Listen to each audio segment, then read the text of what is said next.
this is a good case. I had this one saved away, and I wasn't even sure if I had covered it already.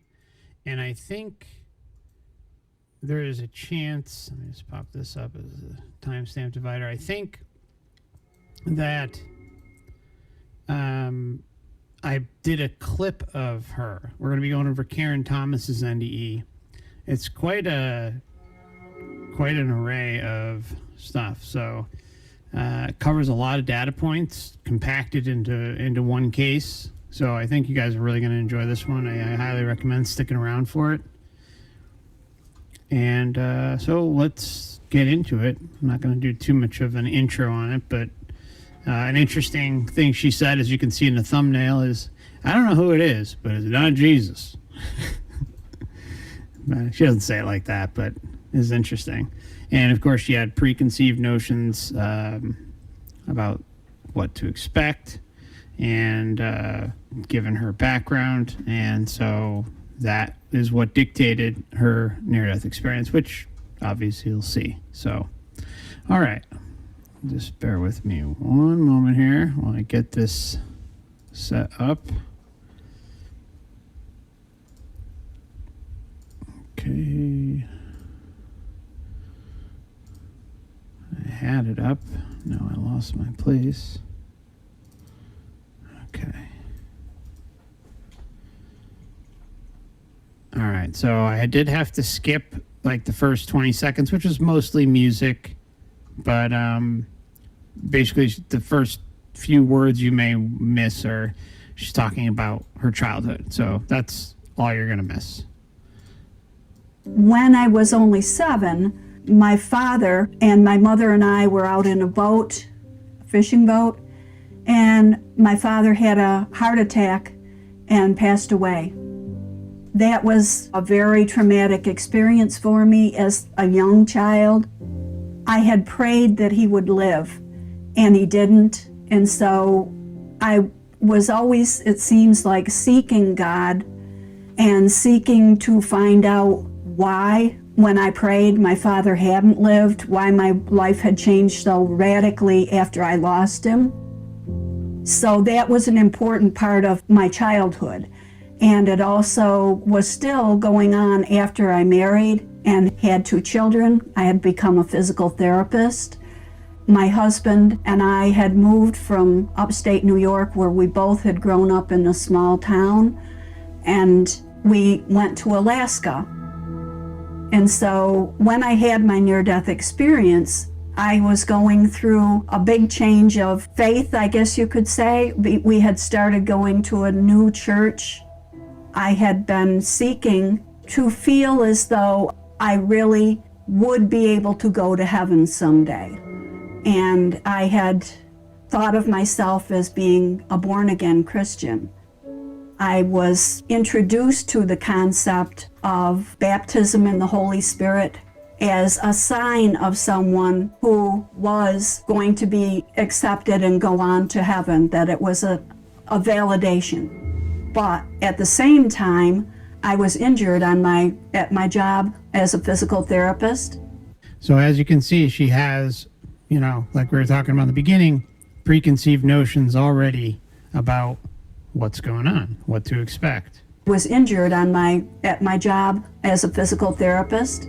I had already had 1 back surgery 5 years prior to that.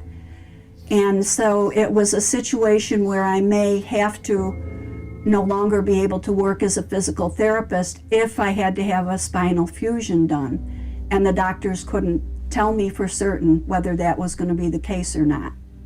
So my near-death experience happened when I was having that surgery done at the same hospital where I worked.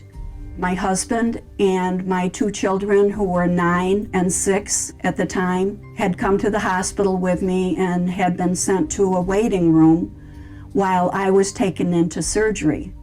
I was, of course, under anesthesia. I had been placed on my stomach so they could reopen my back.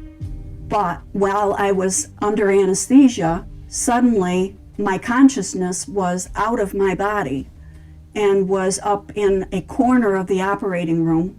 focused on ceiling tiles that were just a few inches away from my vision.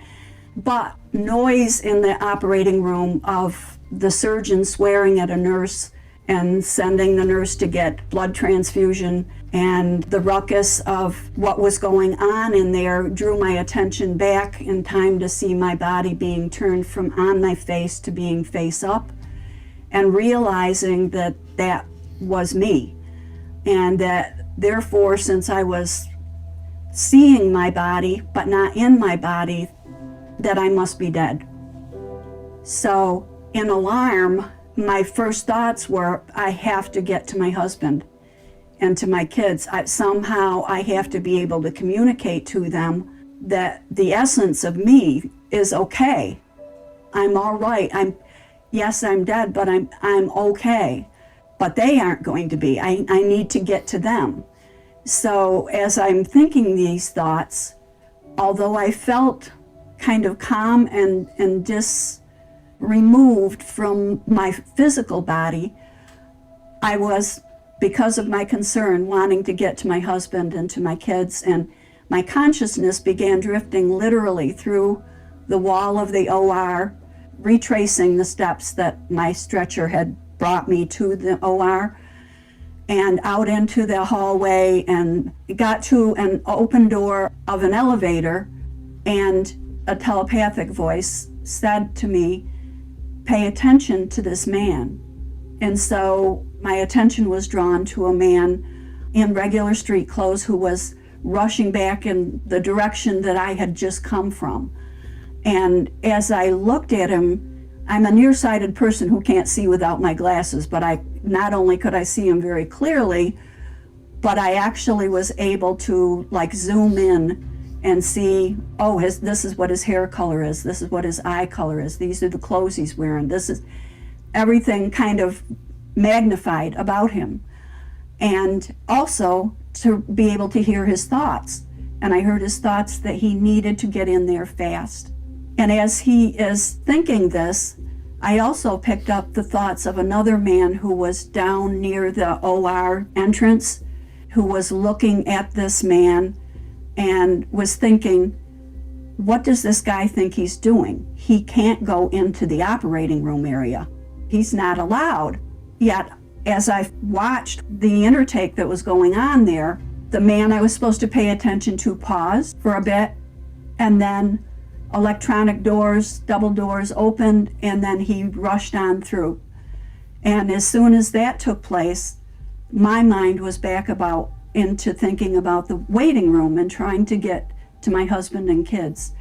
And so I began to think again of going where I thought the waiting room might be, but I stopped being able to control my motion of where my consciousness was going, and I began to be drawn upward through the ceiling of the floor that I was on, up into the following floor, and continued up through floors until I was out the whole roof of the hospital and up into the sky at about the level of a small plane, and then was drawn over the city of Anchorage, which was where the hospital was located.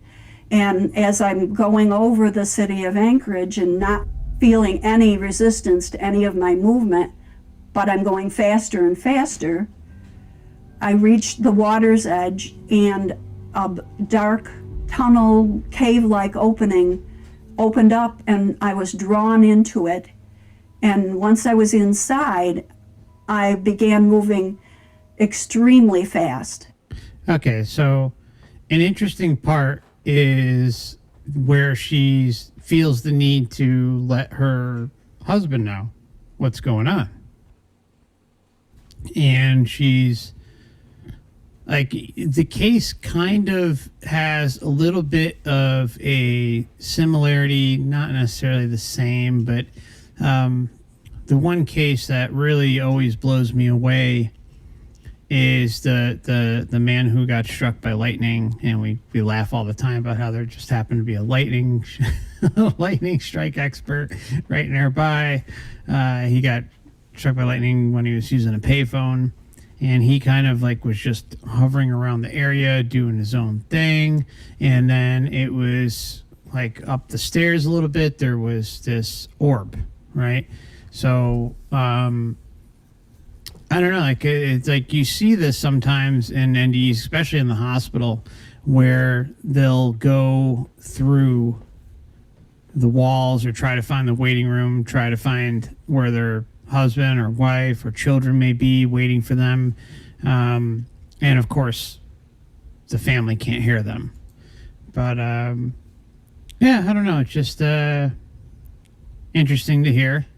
And, you know, here we go. This is when things start to ramp up. Like opened up, and I was drawn into it. And once I was inside, I began moving extremely fast and began to notice that the only light I could see, it was all dark around me, was a pinprick of light way off in the distance. And the faster I went, the larger the light was becoming, until I finally burst into the light itself. And I was immediately filled with an enormous sense of love, peace, joy, bliss, and all sorts of emotions. All right, so, you know, textbook, you know, flying down the tunnel, ends up at, you know, the lights in the distance, and boom, here comes the emotions, that the love, everything. Joy, bliss, and all sorts of emotions. And a feeling of being, everything was all right, that I was okay, everything was okay. Everything is okay. Now, seriously, I mean, I know we talk about this all the time, but everything's okay, right? You just came from a freaking dumpster fire realm, right? If you're running a mass deception here that is linked to the astral realm or the afterlife, let's say, or things like an NDE, right? It's in your best interest to have a equalizer, right? So that things are more easily, like, the response that someone would give and be like, you know, what the hell's going on back there? What did I just come from? You know, I want to speak to the manager. Funny enough, we're going over an NDE with the person with the name of Karen, but you know, I mean, but I want to talk to the manager. See, they defray that by emitting out all that love and the light and the, you know, the acceptance, and it everything kind of just fades away, or not even fades away, but like is not as embedded in the individual about what they just experienced, what they just came from, so that finally complete with the manager in the astral realm isn't going to be at the top of your list because you're being bombarded with this sensory overload of love. It's a hell of a freaking system. It really is. It's really well thought out. And I looked down to see where am I, and saw brown, rocky ground, very arid, almost deserty type of a look. And as I looked down and saw no feet or anything, but saw these things, I immediately was thinking, this isn't what I would think heaven would be. Where am I? And as I thought that, again, another telepathic voice off to my left spoke, saying, follow me. How convenient, right? Soon as she starts questioning what she's involved with, no, hold on. We're going to telepathically communicate. Come with me. Come on. So the questioning begins, and immediately something inserts itself to make sure that she is handled correctly. It's amazing. And as I thought that, again, another telepathic voice off to my left spoke, saying, follow me. And as I heard the words, I noticed that there was a man that was climbing up a slope out of this area that I had come out into.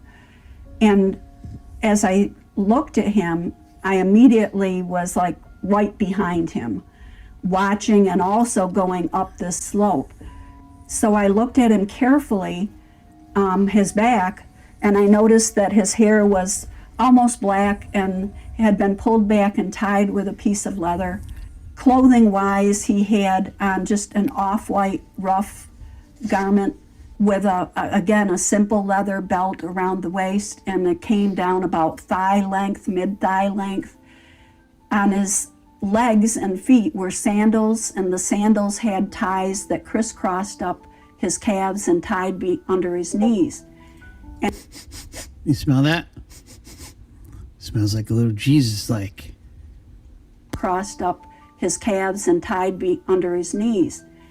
And so, again, my thought was, this can't be heaven. If it's heaven, I should be with Jesus. And I don't know who he is, but it's not Jesus. Yet I felt like he had a kindness and a love about him, that a concern and a compassion for me. I could feel these feelings from him, but was really confused and puzzled. And as we came up out of this area, up over the slope, the whole landscape changed. And suddenly it was a totally green, lush, gorgeous looking area, grass and bright flowers, all kinds of colors that I had never seen before, trees with beautiful, lush leaves. It was mesmerizing. So here we go again, another data point with the lush, landscape, how everything kind of just changed, right? Remember, she's questioning things, and it's like, okay, it's like they keep rolling different scenes. All right, we're not getting, it's literally the Wizard of Oz behind the freaking curtain saying, or not saying, like just pulling the levers, right? Pull the levers. Okay, this one's not working. She's questioning things, which like means she's pretty damn lucid in this, because it's not aligning with what she was taught on Earth, what she believes, and she's questioning it. And so the Matrix is like, pulling all the levers it can, just throwing this amazing scenery, throwing a phony Jesus, whatever the case may be, right? I mean, you could see like the progression in this deception, right? It's incredible. It's a really amazing case. Trees with beautiful, lush leaves. It was mesmerizing. And I noticed that this immense light that I had come into was actually within every living thing that I was looking at, inside the flowers, inside the grass, inside the trees and leaves, and emanating out. And that's another data point. Like you hear a lot of NDEers say that, how like that this goes to the everything is connected narrative, right? Like everything is breathing and connected and living and part of everything. And as I was fascinated with this, the man that I had followed had gone on ahead, began thinking of him as my guide. He spoke or telepathically again and again said, "Follow me." And immediately I was up behind him again. And this time he was on the bank of a river. And that's the first that I remember him actually turning toward me and looking toward me so that I was able to see his face and take it all in. And on the opposite bank of this river, I began to see deceased relatives, my father, my brother who had died in a car accident, aunts and uncles who had passed away, 4 people that weren't familiar to me as far as how they looked, but I just knew they were the 4 grandparents who had all died before I was born. Okay, so again, incredible, right? You have deceased relatives that she's familiar with involved with this, and then some that she isn't so sure about, but they're present and she knows them, and they're across. We have the water symbology, which could potentially Like when I was hearing this, I had like I don't know, like I had a vibe of Greek mythology, right? And the River Hades. Trying to think, what's the other one? I knew I was gonna have a mind blank here on this one, but where it's like she's not ready to go, right?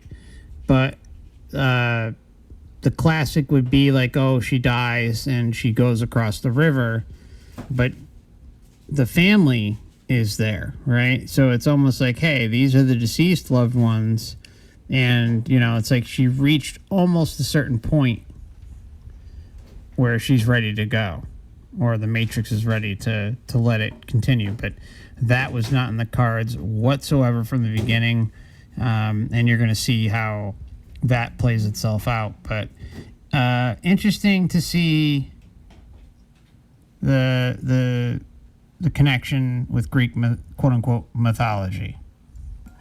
And they were welcoming me and being just so happy to see me, so glad that I was there. Of course, the welcoming and committee. I wanted to go across this water, this beautiful, bright, glistening water, to where they were.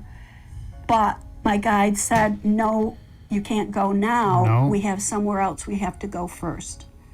Yeah, you got to go somewhere else first. We've got to distract you. You're not allowed to go across. You're not allowed to go see your relatives.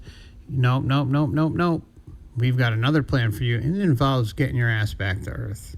And since I was being drawn and not controlling where I was going, ever since I had gone upward in the hospital, I was pulled along with him as he went down around the bank of the river and into an opening that was filled with a big, beautiful building that all I could think of was Greco-Roman styling, because it was white, pearlescent white.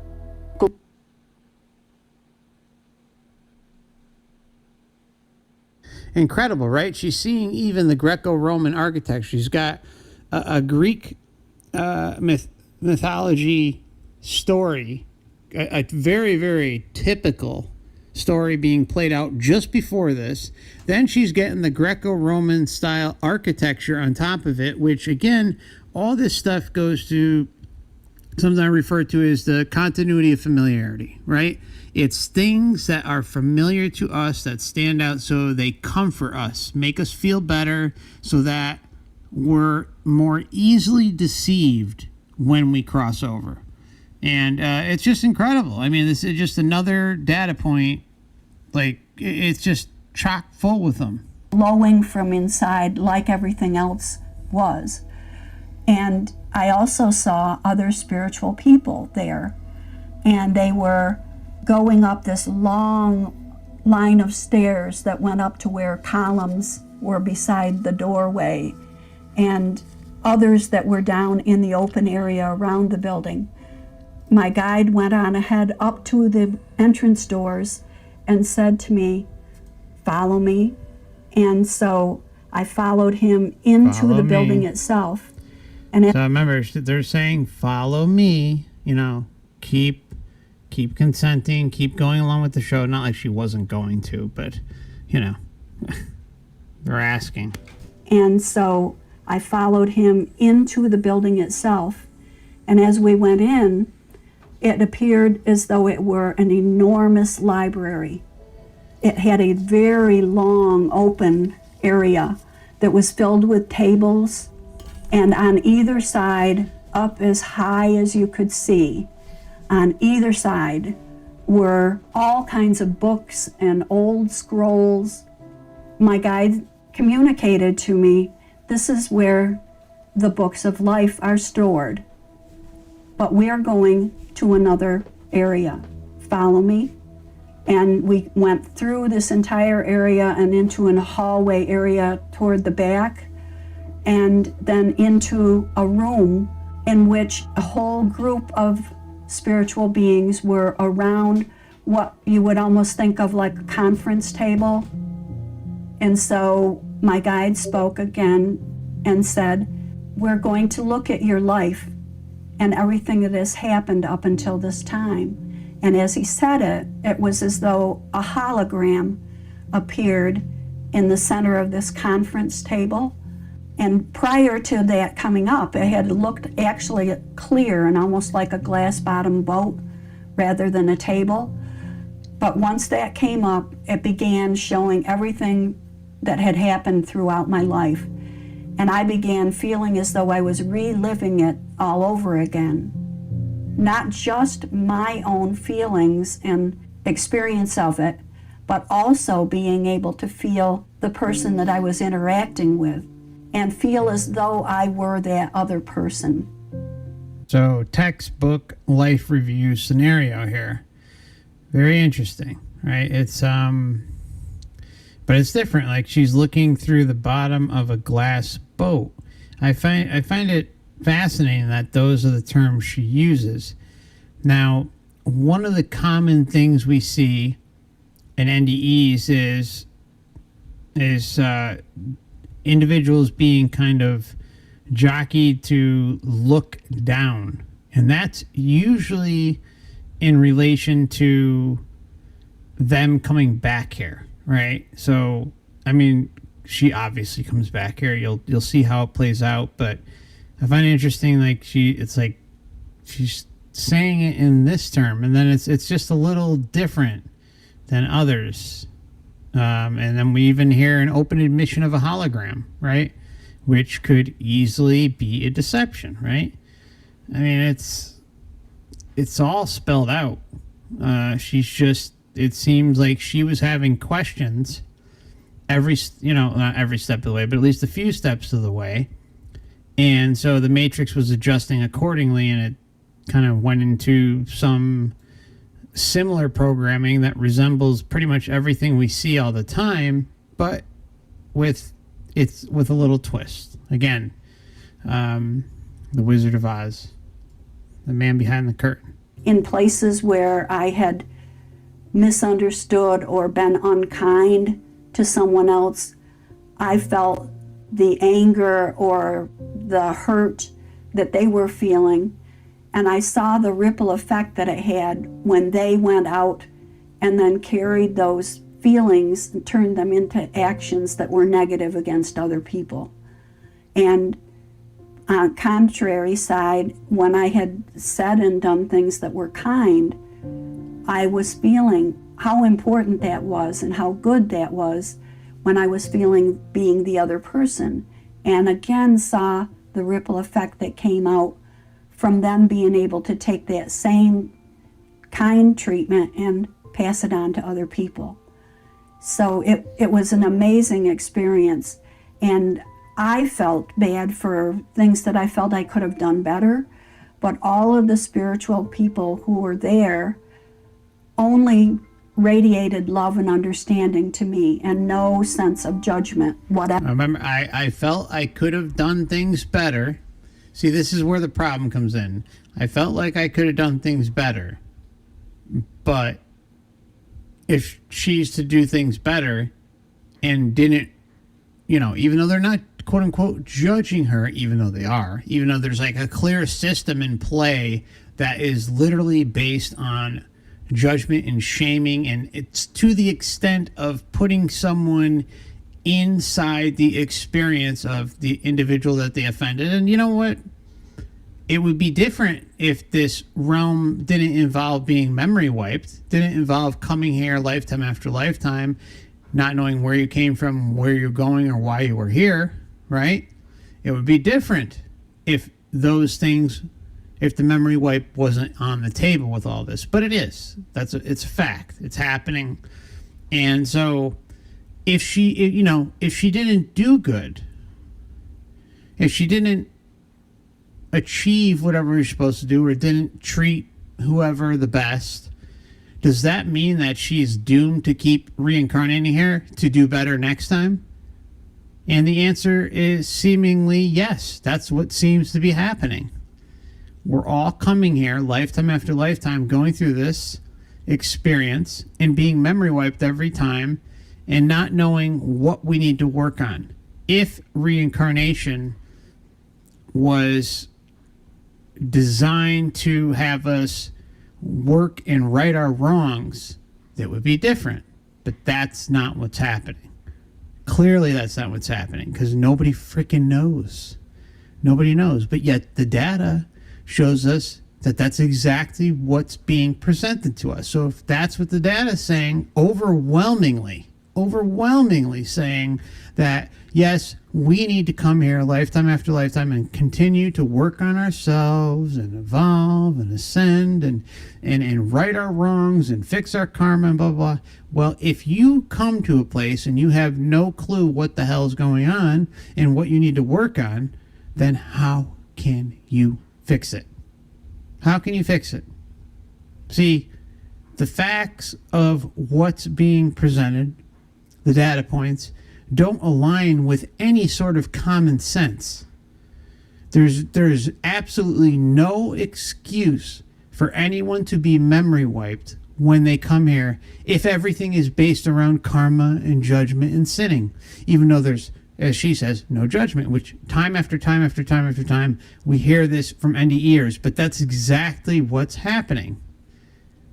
It's shame and guilt being put upon her based on actions she did in her most recent incarnation. See, this is like everything falls apart. It does not make any sense. So that's why the path to liberation is through sovereignty and non-interference. That's it. So that we're not going to involve ourselves with any of these things ever again. We're going to say, no, I'm not doing your stinking life review. Actually, no, you're not even going to interact with anything that's going to make that even a possibility. But it's time for us to stand up for ourselves. That's the bottom line. I felt I could have done better, but all of the spiritual people who were there only radiated love and understanding to me and no sense of judgment, whatever. And I got the feeling that I should know who these beings were. I felt as though they had helped me plan my life before I was ever born. They knew all of what I had hoped to accomplish in my life. And they then said, you can go back to your life or you can stay here. But before you decide, we want to show you things that will happen if you go back to your life, or some things that may happen or may not, depending on another person's free will choices that could alter what we're going to show you here, because everyone has free will. And at this point, I know something else happened, but I have never been able to remember what, because the next thing that I recall is being in a totally different, smaller room with my guide. And he said to me that he wanted to show me the prayers that I had asked people to pray for me, that I would not lose my career and that I would not have to have the spinal fusion. And so he showed me off to the right, and I saw what looked like musical notes. And if you look at a score of music and you see the dark notes and the whole notes, and I saw these notes, but they were connecting one to another, going upward rather than like across a sheet of paper. And my guide said that each one of those notes represented a different prayer, and that every prayer has its own unique vibration. And as these prayers kept coming up closer to me, my guide said, I also want to show you what's happening in the hospital. And as he said that, it was as though I could see through a ceiling into the room where my husband and the kids had been waiting for me. All right, so this is when the Matrix makes the oh so holy pivot, right? It's like, okay, Karen, we've had enough of you, right? It's time to get back to business. You're not staying here, right? You're going back to Earth, And you've been following us the whole time. And again, Karen, if you happen to ever run across this, I mean no ill will towards yourself or anyone else listening or any other experience you're covered on this channel. The point is this is the pivot moment where we see in NDE after NDE after NDE when it's like, okay, you know, you've had your fun. We've shown you the meadow. You know, we've shown you the fake Jesus and the hologram and you know, in her case, the library or whatever, right? We've shown you all this stuff, but it's time to concentrate back down on Earth. You know, and what that does is it just is like a one-way ticket back here. So very textbook type of response and result, unfortunately. And I also saw my husband standing in a doorway to this small room. Of course. And the doctor who had operated on me standing in his surgical clothes, speaking to my husband. And behind them, where my children were, I saw my daughter. I felt that she had been so scared that I was dying. And so she, along with the other prayers, prayed that I would live. And when she did pray that, my guide allowed me to feel all of my emotions of being her mother, of being my husband's wife, of being my son's mother, of being Karen, and feeling that I had to go back because I couldn't allow this to happen if I... The feeling that I had to go back because I could not allow it to happen. Well, where is that coming from, right? Remember, who helped the pivot start in the first place for Karen? It was the Matrix. Had nothing to do with Karen. Had everything to do with who she was interacting with. Who she decided to continue to interact with. That's so important to take away from this here. Of being my husband's wife, of being my son's mother, of being Karen, and feeling that I had to go back because I couldn't allow this to happen if I had a choice. So I did choose to go back to my life. And before I left, my God... Look, she chose, but she was deceived into choosing, right? We've seen this time and time and time again, how they are distracted back to their life on Earth, usually involving family members, the pets, the friends. I know I bring up this case up a lot, but it's a really important one. There's that one case I talked about, and I'm sorry I can't remember the name of it, but where they literally went through a laundry list of family before she was like, no, it'll be all right. For instance, this is what I recall off the top of my head. It was something like, it was a woman who was having the experience, and she had a couple children, a husband, and I think a living mother, right? And it's like, oh, the kids will be fine. You know, like the Matrix shows the children. Like, oh, what about your children? Oh, no, the children will be fine. And then, oh, what about your husband? No, my husband will be fine. My husband will be able to watch his kids. Everything will be fine. But then they roll out the mother. What about your mother? Behind door number 3. And behind door number 3, mom has cancer. And that's exactly what the Matrix needed to get them to agree to go back. Right? It was like it was rolling out all of the options, and it was like fail, fail, fail, fail, success. And it was literally running like a program. I mean, it's incredible. But, you know, it's no different. It's no different what we're seeing here today. If I had a choice. So I did choose to go back to my life. And before I left, my guide said, you will be able to have proof of everything that has happened here because you're that type of person that just needs to know that you know something.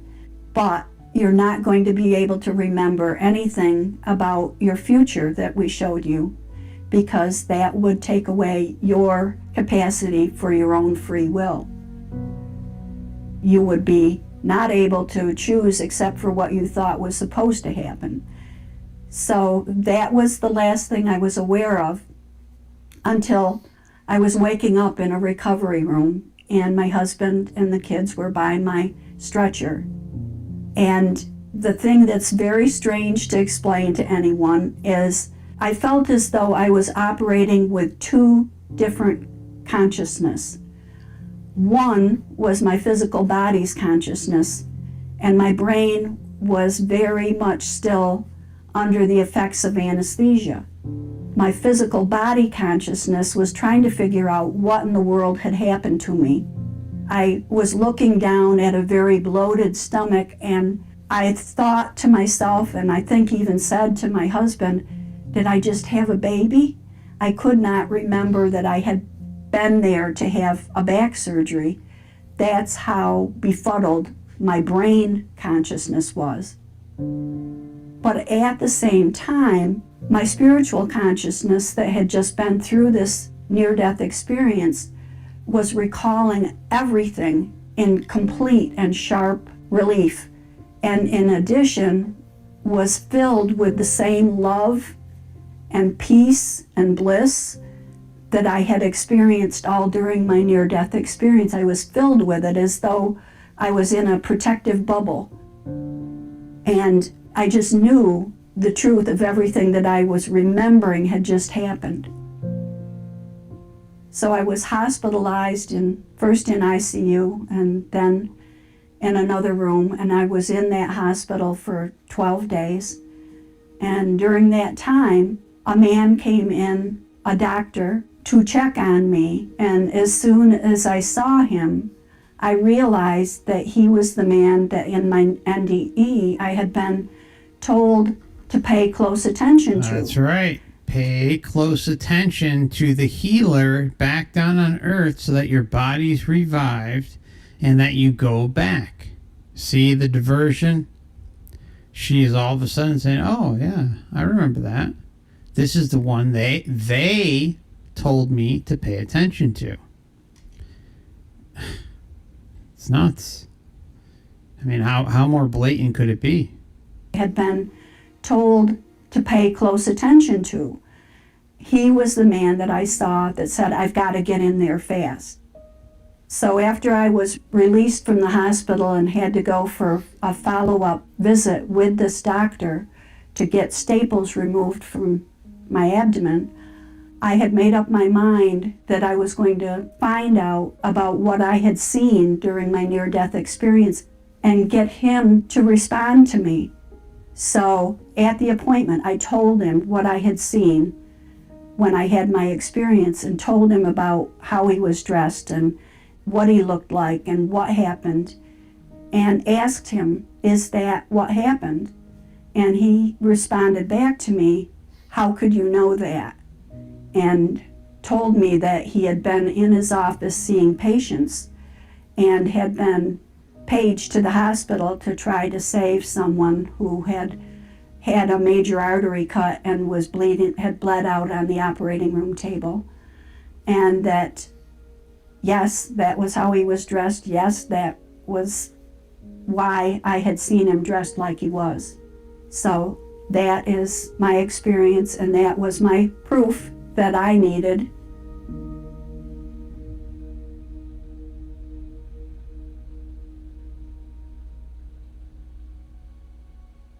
The reality of it was so much more intense than what we all experience in everyday life. Like, for example, in terms of talking about the colors and about just the sensations of unbelievable, unconditional love and peace. The only thing I've said is, in the Bible, they call it the peace that passes all understanding. And it really does. You just can't express it. It's so intense and so indescribable.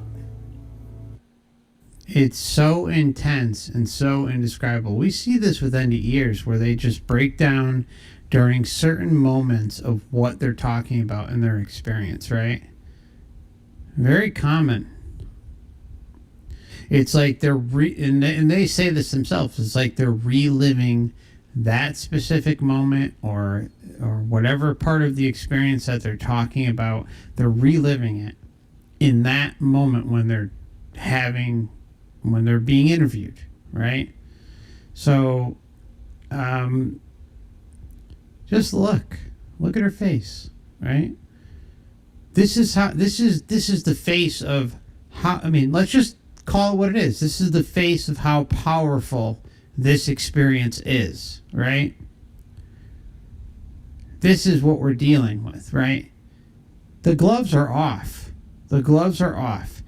This is the level of deception and manipulation we're dealing with. Not Karen. Has nothing to do with Karen. Nothing. It has everything to do with the mechanics of the matrix system itself in an effort to get us reincarnated and memory wipe us. This is it, right?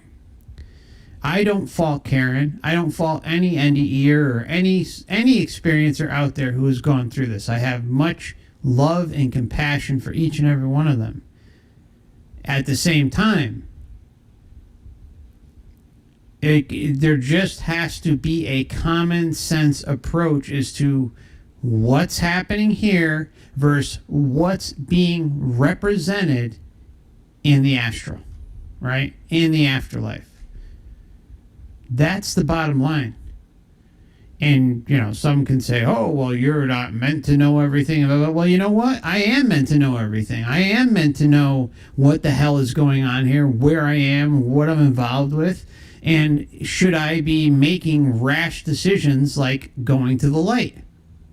Should I be making rash decisions to interact with anything after I leave here when I just came from here completely clouded in judgment and discernment? See, this is why there's only one solution.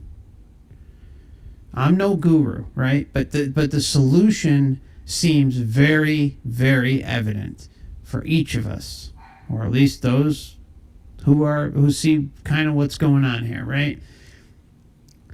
The solution is non-interference, sovereignty, liberation.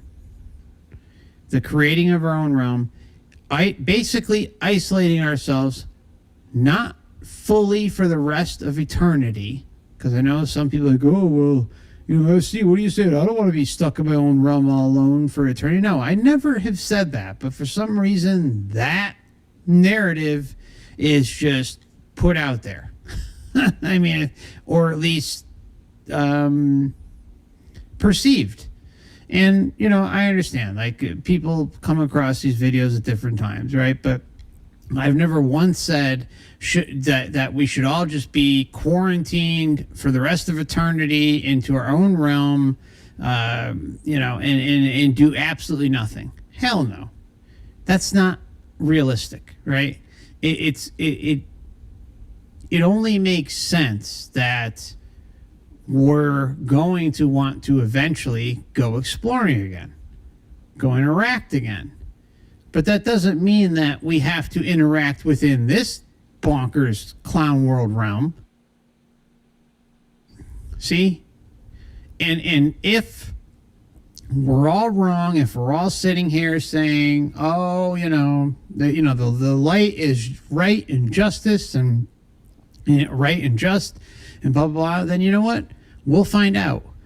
But the point I'm trying to make to everyone listening who is new or otherwise on the fence about this, why take a chance? Why? If it's so loving and understanding and compassionate and empathetic and blah, blah, blah, blah, blah, if all this stuff is what it's cracked up to be, then it can wait. it's clearly going to understand that you're not going to want to make any rash decision because it loves you. Right? See, this is where the rubber meets the road. This is where those who listen to my content will clearly get what I'm saying, and those who want to make excuses and say, oh, I'll just go to the light and everything's fine. I'll take my chances. Well, you know what? Good luck. Good luck. I don't pretend to have all the answers. I don't know. But what I do know is that there's one solution, and that's a sovereign mindset.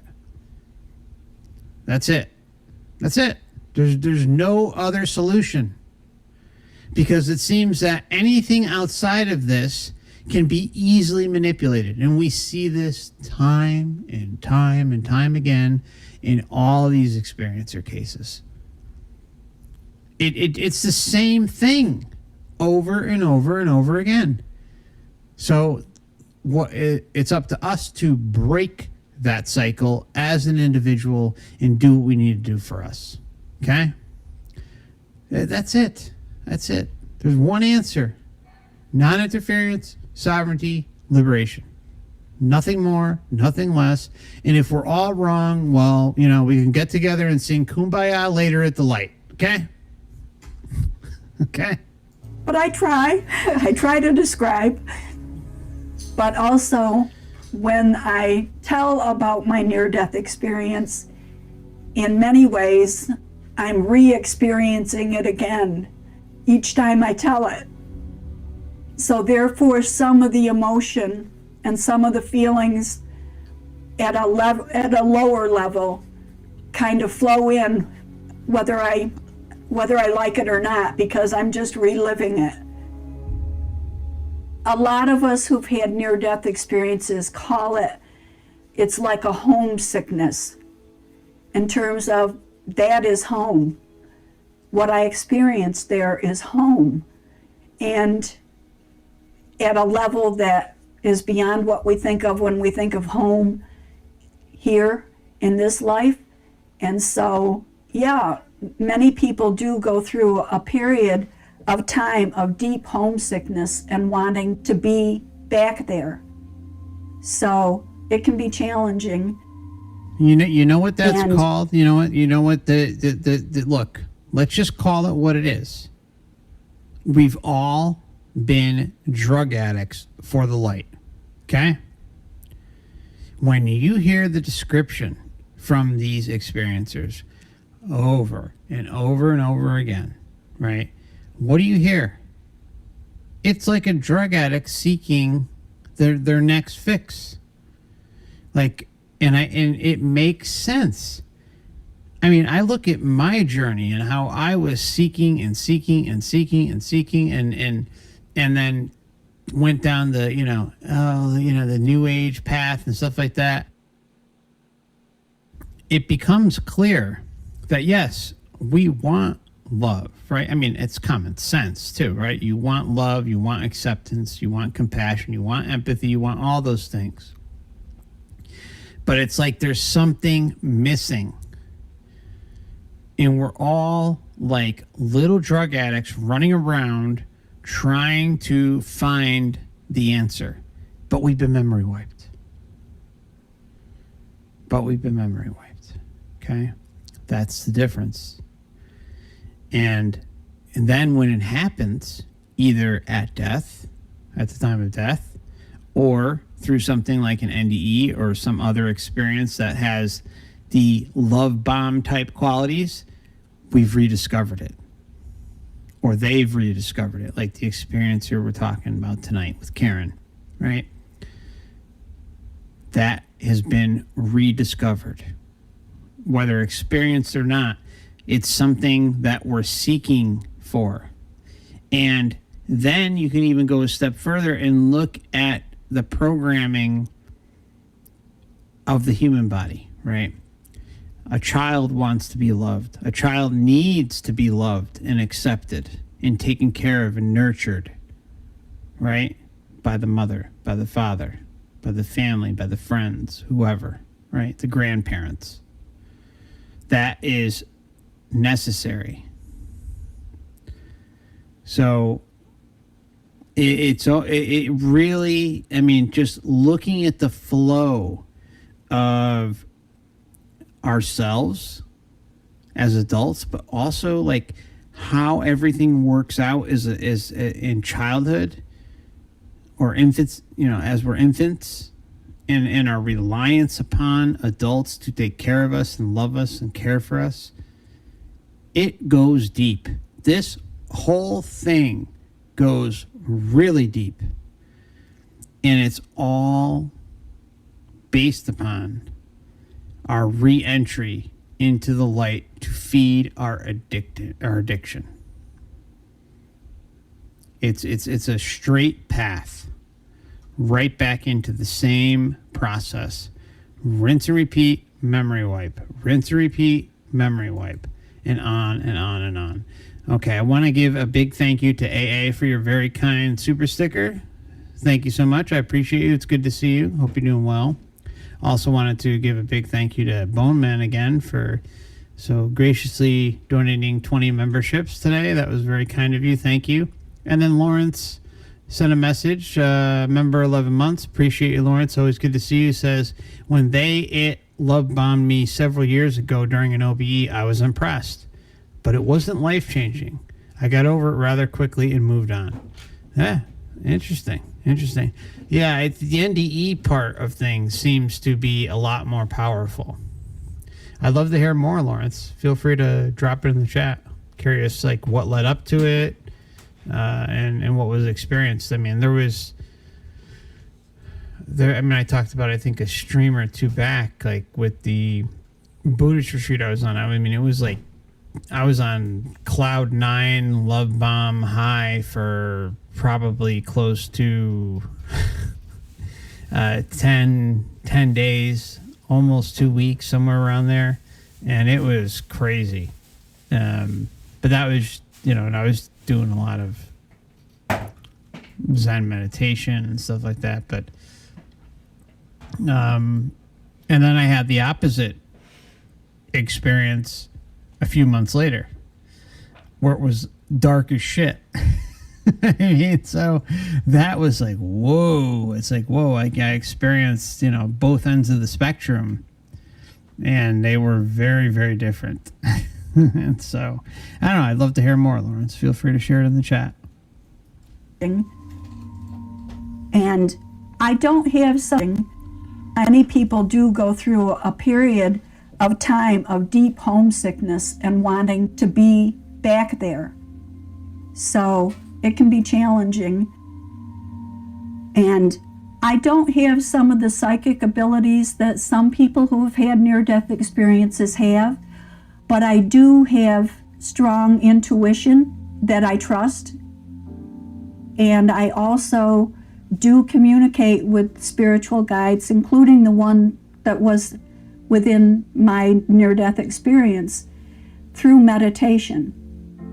And the things that make it so different, besides the literal proof I had from the doctor, are that it's every bit as clear and detailed now, all of these years later, when I'm 73 instead of 32.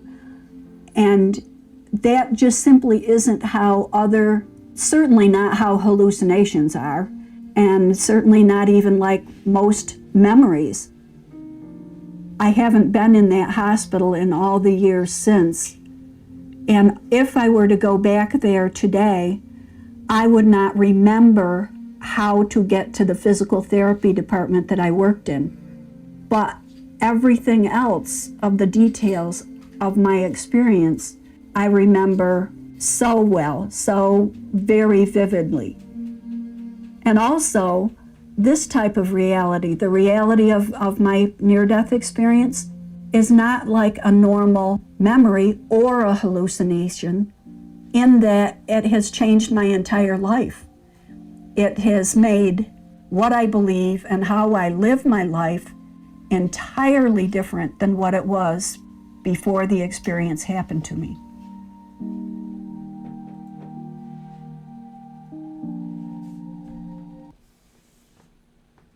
All All right, so what I'm going to do is take a 5-minute break, and we'll be right back. So sit tight, take a stretch break, do what you got to do, and we'll see each other momentarily. Much love, and be right with you.